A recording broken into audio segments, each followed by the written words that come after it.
hari Sabat.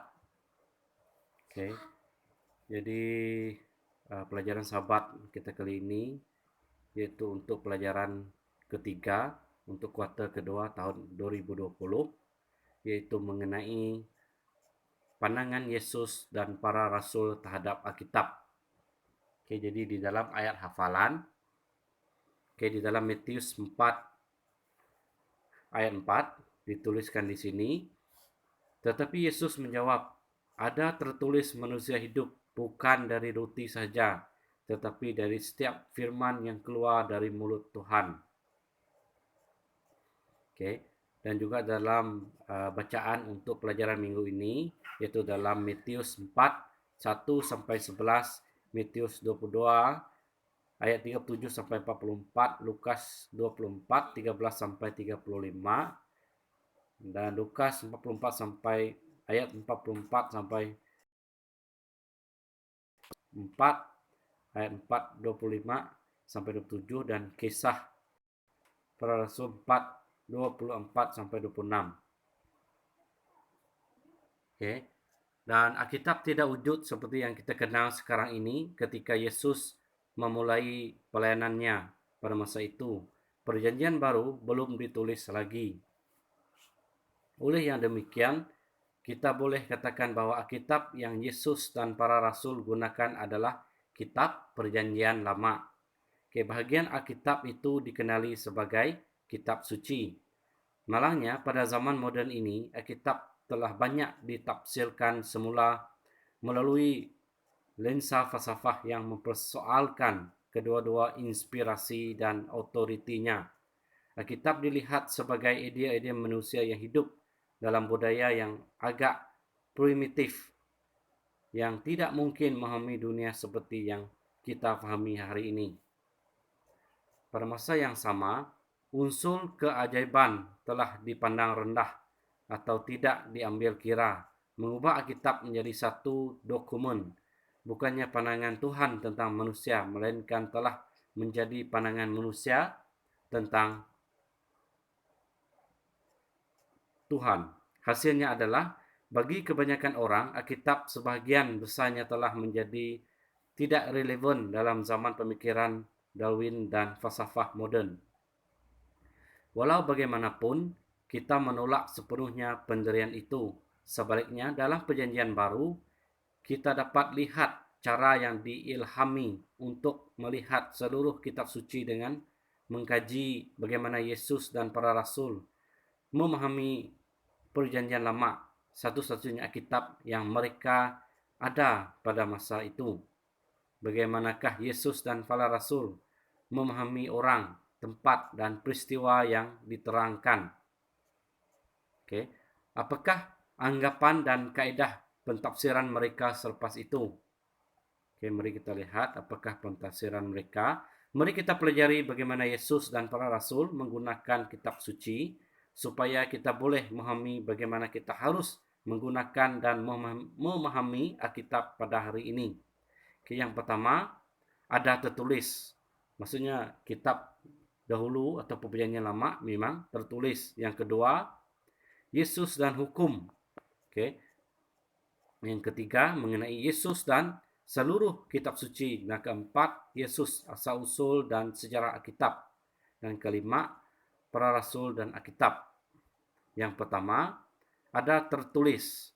Oke, ini boleh kita lihat di dalam Matius 4 ayat 4, 7 dan 10, dan juga Lukas 4 ayat 4, 8 dan 12. Oke. Di sini di dalam Matius 4 ayat 4 nyatakan ada tertulis, manusia hidup bukan dari roti saja tetapi dari setiap firman yang keluar dari mulut Yahweh. Ini Matius 4 ayat 4 dan Matius 4 ayat 7. Ada pula tertulis, jangan engkau mencobai Tuhan Elohimmu. Oke, dan juga Matius 4 ayat 10. Enyahlah iblis, sebab aku tertulis, engkau harus menyembah Tuhan Elohimmu dan hanya kepada Dia saja engkau berbakti. Oke, kita juga boleh baca dalam Lukas pasal 4 ayat 4, ayat 8 dan 12. Pembaptisan Yesus oleh Yohanes Pembaptis menandakan permulaan pelayanan juru selamat. Sejurus selepas baptisannya, Yesus dipimpin oleh Roh Tuhan di padang belantara Yehuda, di mana dia berpuasa selama 40 hari, 40 malam. Dalam keadaannya sebagai manusia yang paling lemah, Yesus dicobai oleh iblis. Okay. Yesus dicobai atau godai oleh iblis atau setan dalam cara yang khusus sebelum dia memulakan pelayanannya. Yesus mematahkan dan mengalah setiap godaan dengan kutipan Alkitab. Oke, ada tertulis. Oke, jadi kalau kita lihat Yesus pun menggunakan petikan Alkitab di Perjanjian Lama. Jadi Perjanjian Lama ini memanglah kita masih guna, sedangkan Yesus sendiri pun menggunakan Alkitab Lama, ataupun Perjanjian Lama. Kalau kita lihat dalam Ulangan 8 ayat 3, katakan di sini, ketika digoda dengan selera makan, manusia hidup bukan dari roti saja, tetapi manusia hidup dari segala yang diucapkan Tuhan. Oke. Jadi Ulangan bagi 6 ayat 16 juga dinyatakan di sini, ketika digoda dengan suka menunjuk-nunjuk ataupun kesombongan, janganlah kamu mencobai Tuhan Elohimmu. Oke, dan juga ketika digoda dengan kekuasaan, Yesus katakan juga, engkau harus takut akan Tuhan Elohimmu, kepadanya haruslah engkau beribadah. Jadi ini ditulis dalam 10 ayat. Oke, kita boleh baca dalam Matius 4, 1 sampai 11, di mana bagaimanakah Yesus mempertahankan diri terhadap godaan setan di padang gurun. Apakah yang seharusnya kita pelajari mengenai Alkitab daripada kisah ini? Dalam ketiga-tiga godaan, Yesus menjawab dengan kata-kata ada tertulis. Ada tertulis ini tadi maksudnya menggunakan ayat Alkitab Perjanjian Lama, yaitu Yesus pergi kepada firman Tuhan. Tidak ada yang lain untuk menangani serangan dan penipuan iblis. Ini harus menjadi pengejaran yang kuat kepada kita semua. Alkitab dan Alkitab saja ukuran dan asas utama kepercayaan kita. Alkitab dan Alkitab saja cara pertahanan Yesus melawan serangan musuh. Yesus adalah Tuhan, tetapi dalam pertahanannya terhadap setan, dia menyerahkan dirinya hanya kepada firman Tuhan. Yesus tidak menjawab menggunakan pendapat hujah yang rumit, bukan dengan kata-kata dendam pribadi. Sebaliknya, hanya dengan kata-kata yang mudah tetapi mendalam dari kitab suci. Bagi Yesus, Alkitab mempunyai kuasa ataupun otoriti tertinggi dan terbesar dan menjadi dasar ataupun fondasi imannya yang paling kuat. Dengan cara ini, pelayanannya bermula dengan asas tertentu dan berterusan membina di atas kebolehan kepercayaan Alkitab. Kita juga harus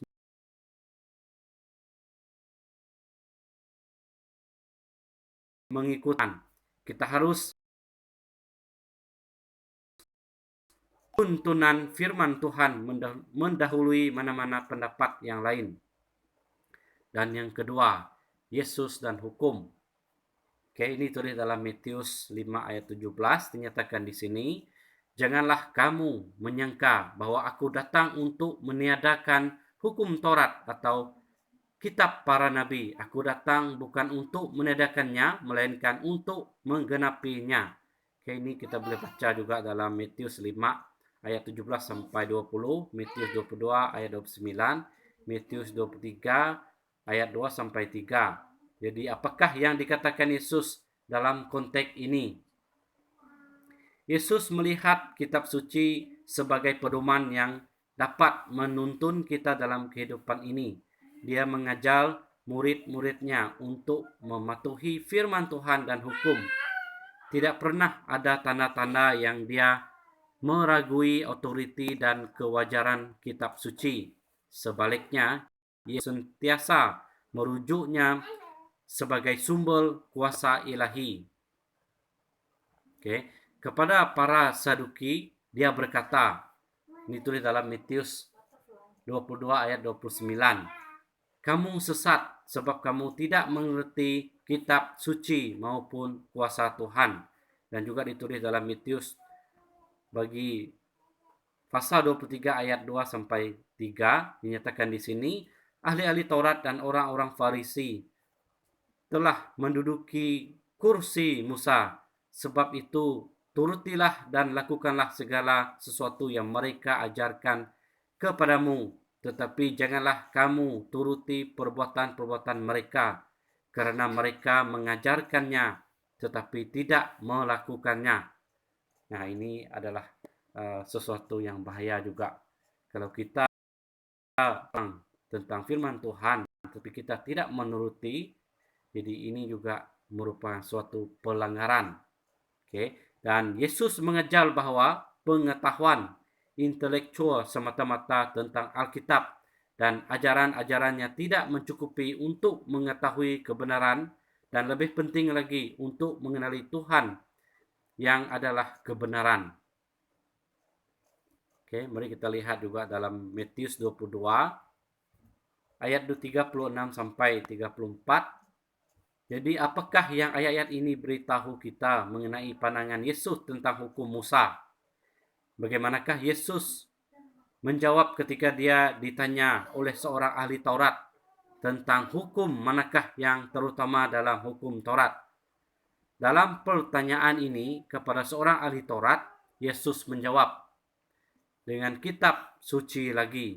Ini tulis dalam Ulangan 6 ayat 5 dan juga Imamat 19 ayat 18. Yesus merangkumkan 10 perintah yang diberikan kepada Musa hampir 1500 tahun yang lalu. Dia memberi tumpuan kepada hukum Perjanjian Lama dan mengangkatnya ke tahap tertinggi. Ramai orang Kristen telah menyimpulkan bahwa di sini suatu perintah baru diberikan, dan oleh itu hukum Perjanjian Lama kini diganti oleh Injil Perjanjian Baru. Tetapi hakikatnya apa yang diajarkan oleh Yesus adalah berdasarkan hukum Perjanjian Lama. Yesus telah menyatakan hukum itu dengan lebih lengkap, supaya pada kedua perintah inilah meringkaskan 10 perintah. 4 pertama yang memberi tumpuan kepada hubungan ilahi dan manusia, dan 6 yang kedua berfokus pada hubungan sesama manusia. Tergantung seluruh hukum Taurat dan kitab para nabi. Ini ditulis dalam Matius 22 ayat 40. Dengan cara ini, Yesus mengangkat seluruh Perjanjian Lama ketika dia berkata, hukum dan para nabi, karena ini adalah cara yang dipendekkan untuk merujuk kepada hukum, nabi, dan tulisan-tulisan atau ketiga Perjanjian Lama. Yesus tidak memberikan perintah baru ketika dia berkata, tetapi aku berkata kepadamu. Ini kita boleh lihat dalam Matius 5 ayat 22, 28, 32, 39, dan 44. Dia sedang menjelaskan apa yang ditulis oleh Musa dan para nabi dan menjelaskan erti sebenarnya hukum Tuhan tersebut. Perjanjian baru adalah perpanjangan, penjelasan, dan penggenapan Perjanjian Lama. Perjanjian baru mentafsirkan Perjanjian Lama dalam terang kematian, kebangkitan, dan kemuliaan Yesus. Kita juga lihat di dalam penulisan Ellen G. White, Christ Object Lesson, muka surat 39, chapter 40. Dikatakan di sini, dia ataupun Kristus menunjukkan kepada kitab suci sebagai kuasa yang tidak dapat dipertikaikan, dan kita harus melakukan perkara yang sama. Kitab harus dibentangkan sebagai firman Tuhan yang tidak terbatas sebagai kata putus kepada segala kontroversi dan asas bagi semua iman. Dan ketiga, kita akan melihat mengenai Yesus dan seluruh kitab suci. Dituliskan dalam Lukas 24 ayat 44. Dia berkata kepada mereka, inilah perkataanku yang telah kukatakan kepadamu ketika aku masih bersama-sama dengan kamu, yakni bahwa harus digenapi semua yang ada tertulis tentang aku dalam kitab Taurat Musa dan kitab Nabi-Nabi dan kitab Mazmur. Oke, ditulis juga dalam Lukas 24 ayat 13 sampai 35 dan 45 sampai 44 sampai 45. Di mana bagaimanakah Yesus menggunakan kitab suci untuk mengajar murid-muridnya tentang kabar Injil. Selepas kematian Kristus, para pengikutnya keliru dan ragu-ragu. Mereka bertanya-tanya, bagaimana mungkin ini berlaku? Apakah maksudnya?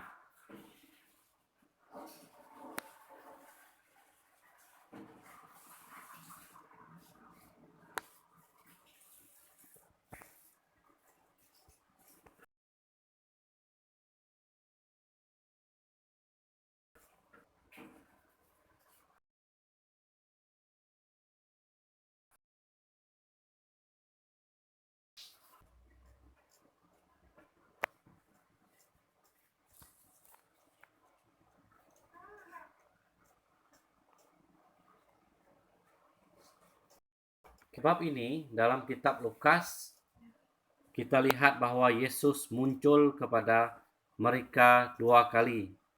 Pertama, kepada 2 orang yang sedang dalam perjalanan menuju Emmaus, dan kemudian kepada yang lain. Selepas itu, dalam peristiwa berasingan ini, Yesus menerangkan bagaimana nubuatan-nubuatan perjanjian lama telah digenapi.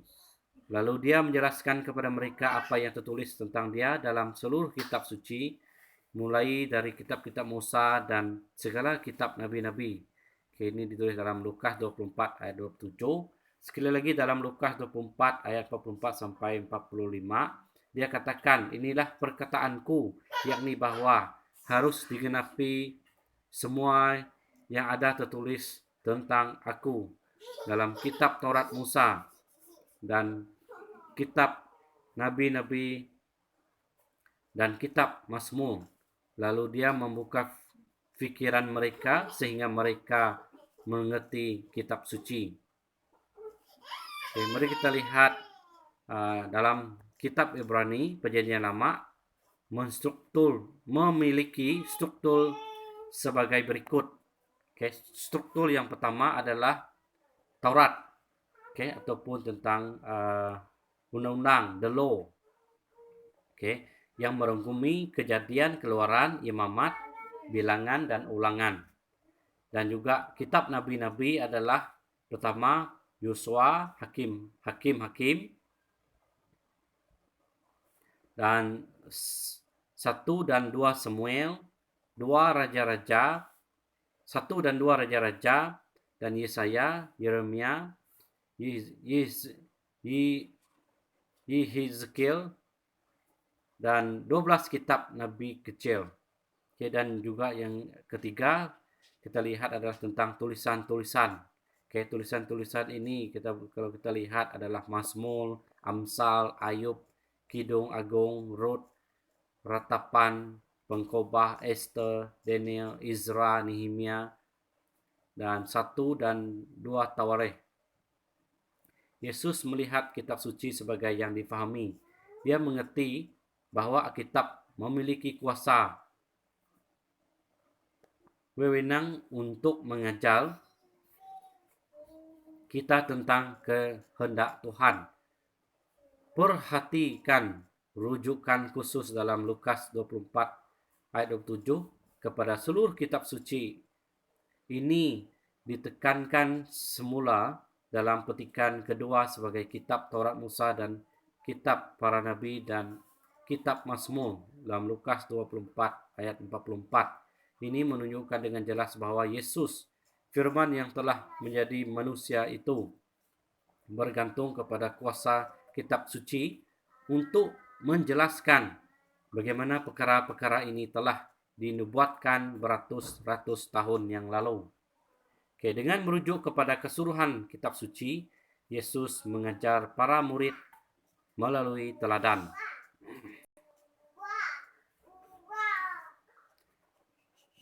Apabila mereka pergi dan menyebarkan kabar Injil, mereka juga perlu menjelaskan seluruh kitab suci untuk membawa pemahaman dan kuasa kepada umat percaya yang baru di seluruh dunia.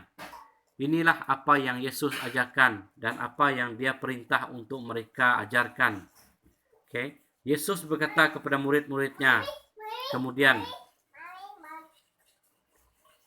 dan dalam kurungan, dan kepada kita hari ini, bahawa kepadaku telah diberi segala kuasa di syurga dan di bumi. Tetapi autoriti itu tetap berakar di dalam Bapanya dan seluruh ketuhanan, kerana Dia berkata kepada mereka, kerana itu pergilah, jadikanlah semua bangsa muridku dan baptislah mereka dalam nama Bapa dan Anak dan Roh Kudus.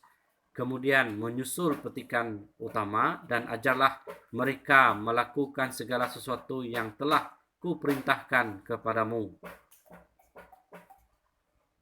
Jadi apakah yang diajar dan diperintahkan oleh Yesus? Okay. Ajarannya berdasarkan seluruh kitab suci atas autoriti firman, itulah maka Dia datang, dan untuk menggenapi nubuatan dalam kitab suci, maka Dia berserah kepada Yahweh Bapanya. Jika Yesus menerima seluruh kitab suci, kenapakah kita juga harus melakukan perkara yang sama? Bagaimanakah kita dapat belajar menerima autoriti dari seluruh kitab suci, walaupun kita menyadari bahawa tidak semuanya masih terpakai bagi kita hari ini. Keempat, kita lihat Yesus, asal, usul dan sejarah Alkitab. Kita lihat dalam Lukas 4 ayat 27. Dan pada zaman Nabi Elisa, banyak orang kusta di Israel, dan tidak ada seorang pun dari mereka yang ditahirkan selain daripada Naaman, orang Syria itu.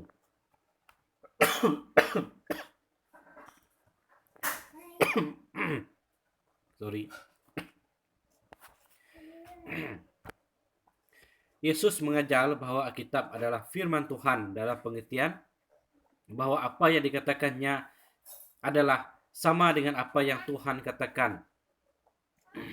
Asal usulnya terdapat dalam Tuhan, dan oleh kerana itu Alkitab mengandungi autoriti muktamad untuk setiap aspek kehidupan. Tuhan bekerja melalui sejarah untuk menyatakan kehendaknya kepada manusia melalui Alkitab.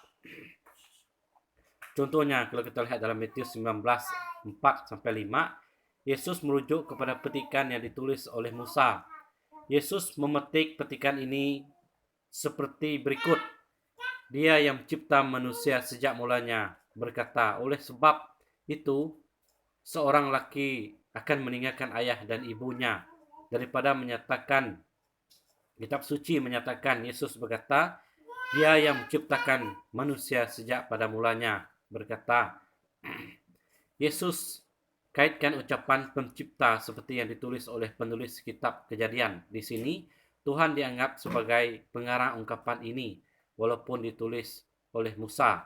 Ini kita boleh baca dalam Matius 12:3-4, Markus 10:6-8, Markus 4:25-27, Lukas 11:49-51 dan Matius 24:37-39. Bagaimanakah pemahaman Yesus terhadap orang-orang di zaman Perjanjian Lama dan peristiwa-peristiwa Alkitab? Selain melihat Alkitab sebagai firman Tuhan dan dasar dari setiap doktrin dan pedoman hidup, Yesus juga melihatnya sebagai buku sejarah. Dia secara konsisten memperakui orang-orang yang disebut dalam Perjanjian Lama, tempat dan peristiwa sebagai sejarah yang benar. Dalam Matius 12:3-4, Yesus menyebut bahwa Daud tidak bersalah masuk ke dalam rumah Tuhan dan memakan roti persembahan. Dan dalam Markus 10:6-8, Yesus mengutip Kejadian 1 dan 2 dan menyatakan bahwa pada awal dunia Tuhan menjadikan manusia lelaki dan perempuan, Adam dan Hawa, dan menjadi satu daging. Dalam Lukas 4:25-27, Yesus merujuk pada zaman Elia diutus bukan kepada para janda di Israel tetapi kepada janda di Safat di Sidon. Dan pada zaman Nabi Elisa banyak orang kusta di Israel tetapi hanya Naaman orang Syria yang ditahirkan.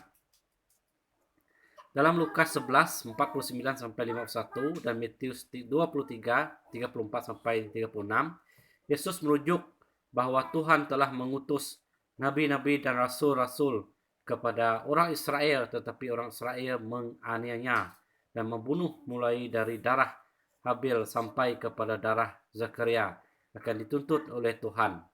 Yesus berulang kali bercakap tentang penderitaan nabi-nabi dahulu kala. Ini kita boleh lihat dalam Matius 5 ayat 12, Matius 13 ayat 57. Dan juga dalam Matius 24, 37-39, Yesus memberi mesej berupa amaran supaya berjaga-jaga akan kedatangan anak manusia yang akan menimpa mereka-mereka yang tidak bersedia seperti nasib mereka pada zaman Nuh yang lenyap ditimpa air bah tersebut. Mereka makan dan minum, kawin dan mengawinkan sampai kepada hari Nuh masuk ke dalam bahtera. Mereka tidak tahu akan sesuatu sehinggalah air bah itu datang dan melenyapkan mereka semua. Demikian pula lah halnya kelak pada kedatangan anak manusia. Ayat ini penting. Kita boleh baca dalam Matius 24 ayat 38 sampai 39. Terdapat petunjuk jelas bahwa Yesus merujuk kepada penghakiman Tuhan yang sungguh hebat ini sebagai peristiwa sejarah yang benar-benar telah berlaku.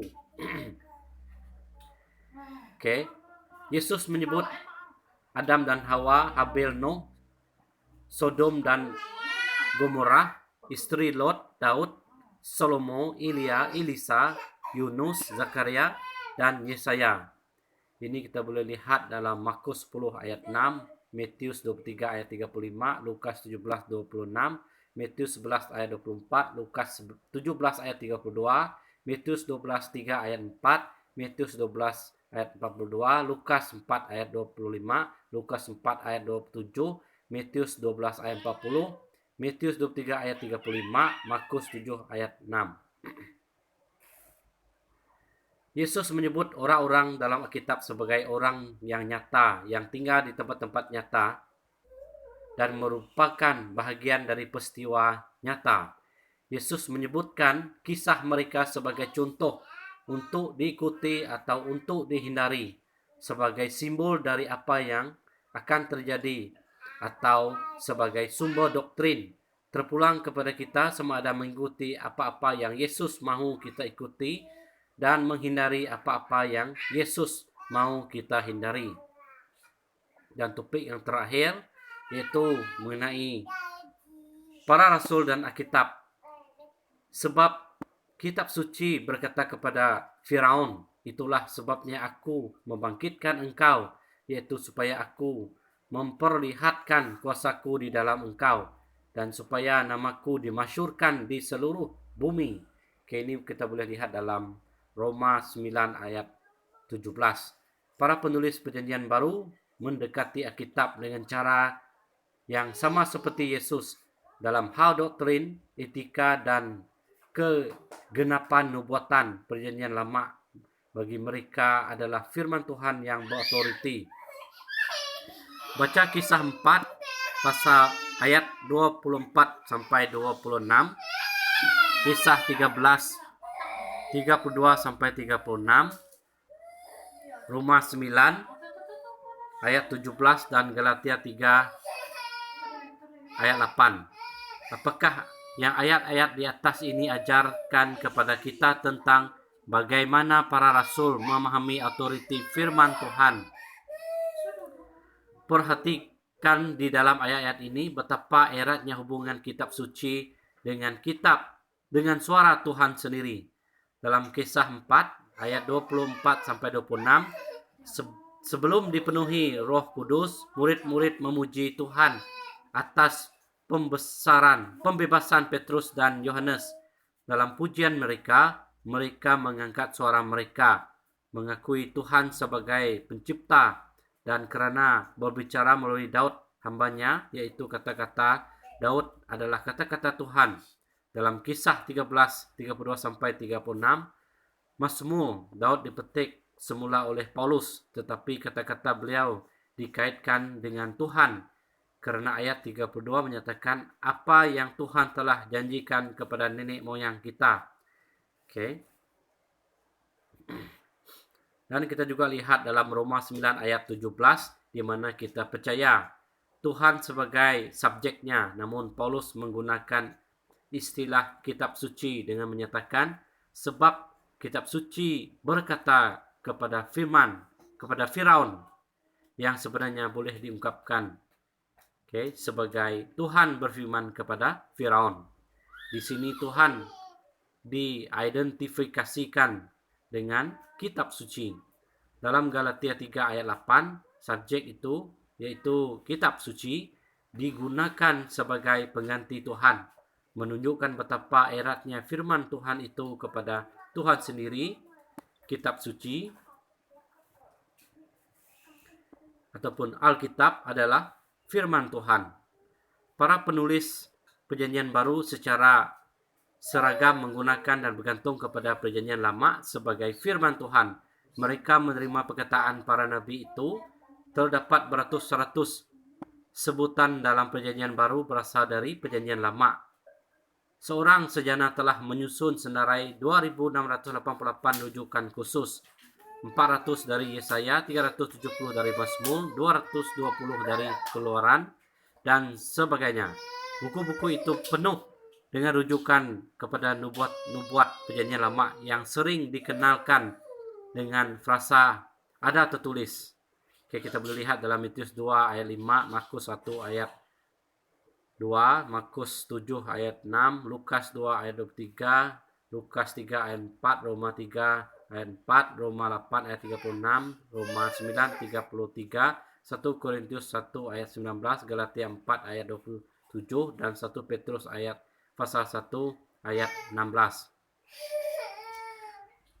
Para penulisan Perjanjian Baru menggunakan kisah orang-orang Perjanjian Lama seperti Daud, Lot, dan Abraham yang bermanfaat untuk mengajar. Ini kita boleh lihat dalam Roma 11 ayat 9, 2 Petrus 2 ayat 7, Yakobus 2 ayat 23. Mereka mengikuti teladan Yesus, menerima kitab suci seperti yang dia lakukan. Kitab suci Perjanjian Lama adalah dasar di mana ajaran Yesus dan para Rasul didirikan. Kita juga harus menerima seluruh Alkitab sebagai dasar iman dan kepercayaan kita. Firman Tuhan mencakup kitab suci Perjanjian Lama, begitu pula Perjanjian Baru.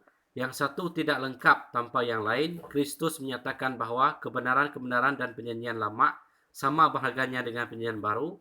Kristus sebagaimana dinyatakan kepada bapa-bapa zaman dahulu, sebagaimana dilambangkan dalam upacara pengorbanan, sebagaimana digambarkan dalam hukum, dan sebagaimana dinyatakan oleh nabi-nabi, adalah kekayaan dari Perjanjian Lama.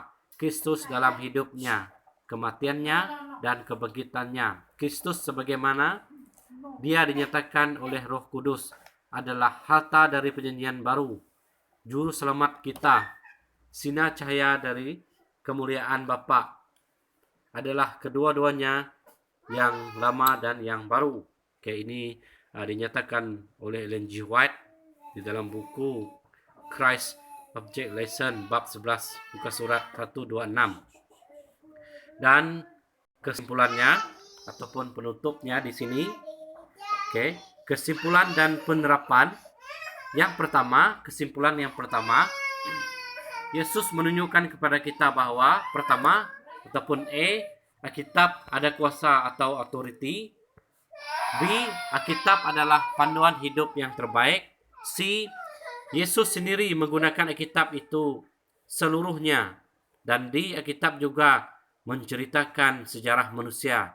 Dan yang kedua, para nabi juga melihat Alkitab adalah firman Tuhan. Yang ketiga, kita juga harus yakin dan mengimani bahwa Alkitab itu benar. Dan harus menerima bahwa Alkitab itu adalah firman Tuhan. Kita juga harus menerima seluruh Alkitab sebagai dasar iman dan kepercayaan kita. Dan ini saja untuk pelajaran sahabat kita. Dan semoga Tuhan memberkati kita semua. Amin.